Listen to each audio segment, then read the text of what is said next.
دریائے فرات کا خشک ہونا جنگ ہرمجدون یعنی آرمگیڈن کا آغاز ہے، جس کا وعدہ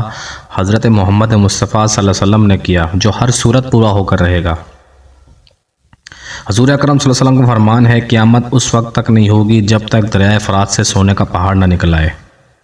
اور اس پہاڑ کو لے کر ایک خوفناک لڑائی ہوگی جس میں سے ہر 100 میں سے 99 لوگ مارے جائیں گے۔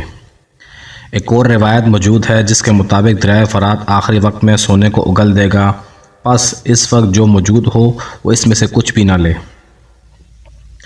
اس اہم حدیث میں قرب قیامت کے مطابق پیشن گوئی کی ہے کہ دریائے فرات بھی خشک ہوگا جس کا کبھی تصور بھی نہ تھا، اور وہ عنقریب خوش ہو کر لالچ سے بھرے لوگوں اور پیسوں کے پجاریوں کا امتحان لے گا کہ وہ مال کی لالچ میں کتنا گر سکتے ہیں۔ اس کے لیے ہمیں دریائے فرات کی اہمیت کو جاننا بہت ضروری ہے۔ دریائے فرات ترکی سے شروع ہوتا ہے اور پھر شام اور عراق سے ہوتا ہوا پرشین گلف یعنی خلیج فارس میں جا کر گرتا ہے، اور واقعہ کربلا بھی اسی فرات کے پاس پیش آیا تھا، جب حضرت امام حسین رضی اللہ تعالیٰ عنہ اور ان کے ساتھیوں پر دریا کا پانی بند کر کے ان کو بے دردی سے شہید کر دیا گیا تھا۔ اس دریا کی لمبائی 290 کلومیٹر ہے، اور یہ دجلہ اور فرات ایک ساتھ تھوڑے تھوڑے فاصلے سے گزرتے ہیں اور خلیج فارس میں گرتے ہیں، جسے شط العرب کہا جاتا ہے، اور یہیں عراق اور ایران کا بارڈر ہے۔ ان دو دریاؤں کی وجہ سے اس علاقے کی زمین زرخیز ہے اور اسے بین النہرین کہا جاتا ہے، اور یہ سرزمین تاریخ انسانی کی قدیم ترین تہذیبوں کا مرکز رہی ہے، جن میں تاریخ انسانی کی قدیم ترین سویلائزڈ تہذیب میسوپوٹیما کے دارالخلافہ کی بنیاد بھی اسی دریا کے کنارے رکھی گئی تھی۔ بعض روایت کے مطابق فرات ایک مقدس دریا ہے جس کے اندر جنت کا پانی شامل ہے، جو 7ویں آسمان پر موجود سدرۃ المنتہا کی جڑوں سے آ رہا ہے۔ یہ اللہ بہتر جانتا ہے اس میں کتنی سچائی ہے، لیکن دریائے فرات خشک ہونے سے متعلق تو بہت سارے دعوے موجود ہیں، جن میں یہ کہ وہ سونے کا پہاڑ انسانوں کو مل گیا ہے، اور کسی کا کہنا ہے کہ یہاں سے دریافت ہونے والا تیل ہی وہ اصل دولت ہے جسے کالا سونا بھی کہا جاتا ہے۔ اور دریائے فرات کے خشک ہونے سے بھی ایک پراسرار شہر ملا ہے۔ ماہرین آثار قدیمہ کے مطابق دریائے فرات کے خشک ہونے سے جو شہر ظاہر ہوا ہے وہ 1200 سے لے کر 1400 قبل مسیح کا ہے۔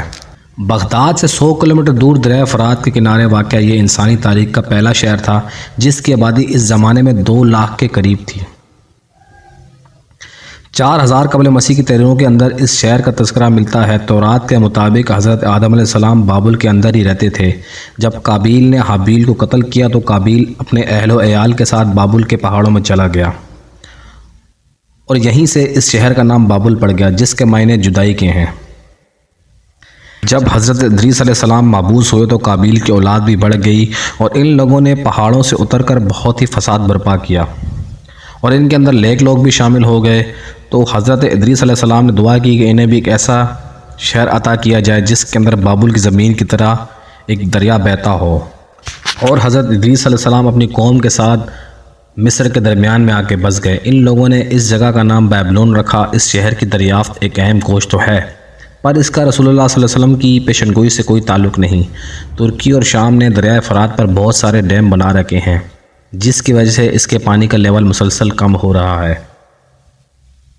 اب بابل شہر کیونکہ پرانی حکومتوں کا مرکز رہا ہے، اور کچھ لوگوں کو امید ہے یہاں پر کوئی بڑا خزانہ دفن ہے۔ اس کے علاوہ اس کے آس پاس پہاڑیاں واقع ہیں جن کے اندر سونے کی کافی مقدار موجود ہے، جو کہ یہاں کے لوگ نکالا کرتے تھے۔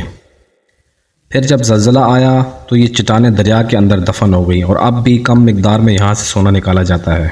حدیث مبارکہ کے مطابق اس دریا کو مکمل خشک ہونا ہے، اور آج بھی اس کے اندر کچھ نہ کچھ پانی باقی ہے، اور ایسا ممکن ہے کہ مکمل خشک ہونے کے بعد ہمیں کوئی سونے کا پہاڑ مل جائے، یا پھر کوئی ایسا خزانہ دنیا کے سامنے آ جائے جو حدیث مبارکہ کے الفاظ کے بالکل عین مطابق ہو۔